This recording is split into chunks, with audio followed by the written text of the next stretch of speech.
talking about the overall framework. So in terms of BA, we need to understand where each of these really sit. So that's the reason why I would like to actually kind of bring forward this framework. So it helps people like you to understand where each of these fit. So on the very bottom, I would say it's not really a placement, but I'm just trying to present it. So notations would really help you understand. The notations could be, for example, UML. We're going to look at each of these in detail, but just would like to present the high-level overview. Your UML, Unified Modeling Language, BPMN, Business Process Modeling Notation, and also some of the other tools, some of the architectures, OOAD principles, Object-Oriented Analysis and Design, OOAD. So these are all different notations that you have available as PAs. And then using some of the rules. So you've got some rules.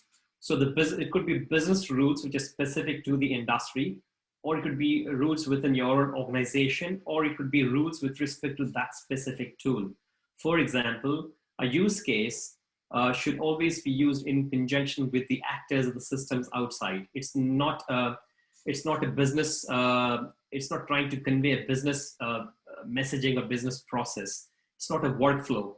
A use case should be used in the context of establishing the messaging that gets passed, or the interactions between the system that we're developing and the other systems and other users that are going to use our potential system. So that's a rule around the use of that specific technique. Similarly, you've got these different software products and applications. You've got Jira, for instance, which is very popular nowadays for writing up the user stories. I'm not sure if many of you know about this, but Jira is started off as a defect management, defect tracking tool, where you just log in a defect and then that gets assigned to some of the team members. They work on that, they close it. So it actually kind of helps you manage the defects better. And over a period of time, slowly it evolved into a proper, as what they call as ALM tool, application lifecycle management tool. So you can use Jira nowadays like a typical agile project management. So you start off with the story, with the backlog. You can maintain the backlog. You can assign the stories to write the stories, write acceptance criteria within the story, assign them to the resources, see where it is. You've got all those Kanban type, the board that you can see where the status of each story is, and basically gives you a kind of a perspective. So that's pretty much what you have as Jira. You can have different tools nowadays. You've got, for example, you've got OmniGraffle for Mac. You've got some of the mockups tools, Sketchy. All of these are available for you. So, and then you've got some of the patterns in terms of how you can use the different tools, different techniques in the context of the various patterns. Whether it is, for example, if you're trying to develop a mobile application, you need to follow some kind of patterns. If you're trying to create a website or a web application, there are some certain patterns out there. It could be to do with the user interface patterns. It could be to do with the architectural patterns like the grasp. So all of these really help us as PAs. And then we would also have some of the guidelines that actually being provided and passed on in terms of all these specific tools and techniques, and some of the heuristics as what we call. So do this, do that, don't do this. If it is something like a web application or website, have the logo on the top left. It's a heuristic, as in it's something like an accepted standard, not a standard, but you can always place the logo anywhere on the website, even bottom or in the middle.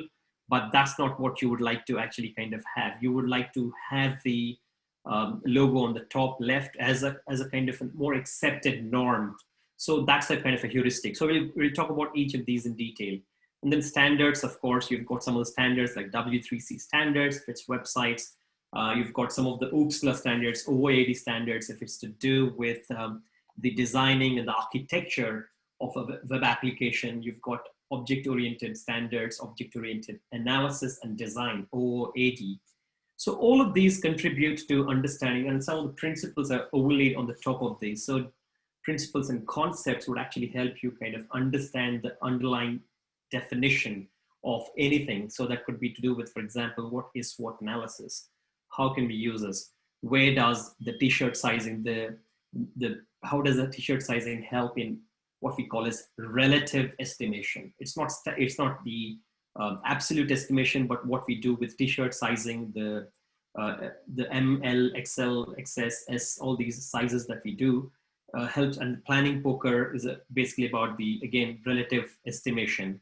So all of these are some of the principles that we would try and learn and use in this. And then of course, on the top of these, you've got the techniques.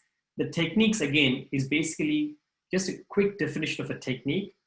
You might all know a technique is something about how you do certain things. So if you're trying to open something, if you're trying to fix something using a screwdriver, for instance, you need to turn clockwise. If you're trying to loosen it, then you need to turn anti-clockwise. That's a kind of a technique. So a way of doing things. Whereas the tool itself, the screwdriver, is a tool.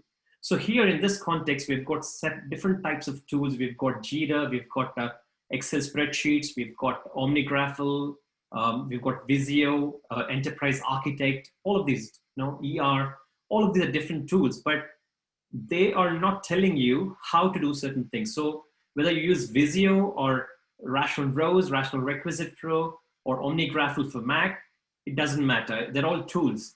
But how you would use these tools to be able to create some kind of use case models, for instance, or write a user story, it doesn't matter. In fact, a user story was supposed to be written on the back of a card, something like this, or even perhaps about half the size of this card. And then that's almost like what we call as index cards. So we write on the back of these, and then that was supposed to be the way user stories were written originally. In fact, that's the idea of a user story. It should be short enough to be written on the back of a card. As a user, I would like to do this so that I get this benefit. But then this is like a tool. But then are you using the paperback and the index cards now, or a post-it card? Well, you can use it, but that's not the only way.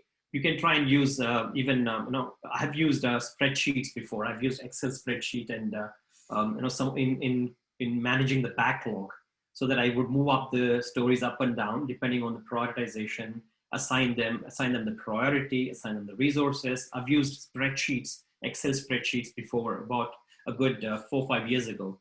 And then I moved on into some of the tools like Trello, which is a lightweight version of Jira. We've got Jira, we've got a lot of tools like this. We've got Microsoft Teams, so many different team foundations. So basically different kind of tools that we have, but we can do the same set of technique using these different tools. And that's the whole idea of why we're learning this, because it should not be dependent on the underlying tool that you have. And then methods, again, is a way of doing things. We've got different methods. We've got the stakeholder identification as a method. We've got the aspect of agile requirement management as a method. And the tools, as we just mentioned, are basically the different applications, the software products, different tools that we can try and use in the context of our business and